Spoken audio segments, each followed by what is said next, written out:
if you were raised by the Seminole Indians as a baby, never saw anything else, you'd hold that value system. And this goes for nations, it goes for individuals, for families. They try to indoctrinate their children to their particular faith and their country and make them feel like they're part of that. And they build a society which they call established. They establish a workable point of view and tend to perpetuate that, whereas all societies are really emergent, not established. And so they fight new ideas that would interfere with the establishment. Governments try to perpetuate that which keeps them in power. People are not elected to political office to change things.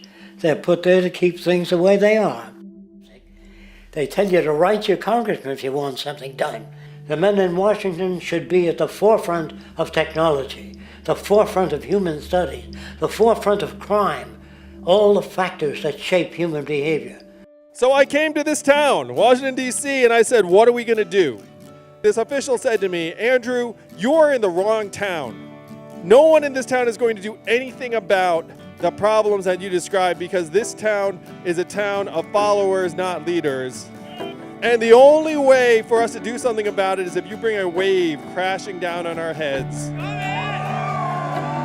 I looked at that and I thought, these two words, challenge accepted. Take a straight and stronger course to the corner of your life. I've been campaigning for president now for a number of months, so I spent a lot of time in Iowa, which is a really huge trucking hub. And you go to them and say, hey guys, you worried about robot trucks taking your jobs? They're like, there's no way a robot could take my job. Like, this is not something that they worry about. Their attitude has transitioned from that somewhat to we should make robot trucks illegal. So your system is not designed to serve the well-being of people. If you still don't understand that, there would be no outsourcing of jobs if they cared about people. Industry does not care. They only hire people because it hasn't been automated yet. There are people who joke that this is the robot apocalypse that's coming. You look at automation as a threat to the fabric of the nation, yes? Yeah, very much so. And you can look around our main streets. 30% of malls and stores are closing in the next 4 years because Amazon is soaking up another $20 billion in commerce every year. So you don't think of that as robots because robots don't just walk into the main street and sit behind the counter. But if you go to an Amazon fulfillment center, you'll see it's wall-to-wall robots. So this is all real, it's not science fiction. This is the greatest economic and technological transformation in the history of the world that we are in the midst of right now. We are in the third inning, and the third inning has brought us Donald Trump. The first inning was the deregulation of financial services. The second inning was the decimation of manufacturing jobs. The third inning, where we are right now, is the obsolescence of brick and mortar retail. The fourth inning will be autonomous cars and trucks. The fifth inning is artificial intelligence doing the job of lawyers and accountants and other white-collar jobs. This is the great challenge of our era, and unfortunately, Donald Trump is a symptom. He is not the cause, he is a symptom. It is up to us to offer real solutions to the problems that got Donald Trump elected. What we need is new ideas and a new economic vision, and that is why I'm running for president. When industry takes on a machine, instead of shortening the workday, they downsize. You lose your job. So you have a right to fear machines. Machines free people. You see, we can't imagine that as we've never known that kind of world. We have machines that clean out sewers. It frees a human being from doing that. So look at machines as extensions of human performance. So my vision has three big pillars. The first pillar was the freedom dividend. Simply put, every American adult gets $1,000 a month, free and clear, no questions asked, to do whatever you want. This is a deeply American idea that Thomas Paine was for at the founding of the country.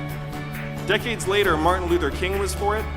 1,000 economists signed a letter saying this would be great for the economy and society, and it passed the House of Representatives twice. It came this close to being law. And then it became law 11 years later in one state. There's one state where everyone in that state now gets between $1,000 and $2,000 a year, no questions asked. In Alaska, they call it the oil check, and they love it. And we're gonna call this the tech check, and you're going to love it. In America today, everything revolves around the almighty dollar. Our schools, our hospitals, our media, even our government. It's why we don't trust our institutions anymore. We have to get our country working for us again instead of the other way around. We have to see ourselves as the owners and shareholders of this democracy rather than inputs into a giant machine. When you donate money to a presidential campaign, what happens? The politician spends the money on TV ads and consultants, and you hope it works out. It's time to trust ourselves more than our politicians. That's why I'm going to do something unprecedented tonight. My campaign will now give a freedom dividend of $1,000 a month for an entire year to 10 American families. Someone watching this at home right now.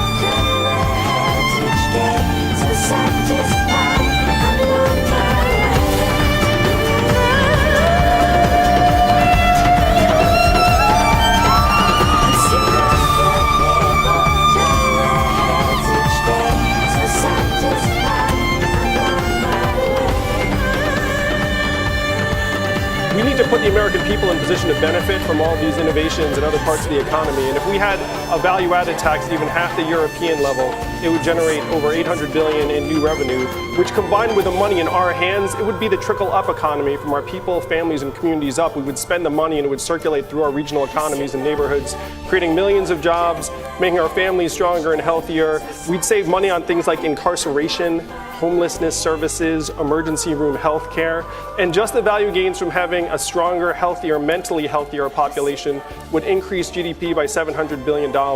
This is the move that we have to make, particularly as technology is now automating away millions of American jobs. It's why Donald Trump is our president today, that we automated away 4 million manufacturing jobs in Michigan, Ohio, and Pennsylvania, and Wisconsin. And we're about to do the same thing to millions of retail jobs, call center jobs, fast food jobs, truck driving jobs, and on through the economy.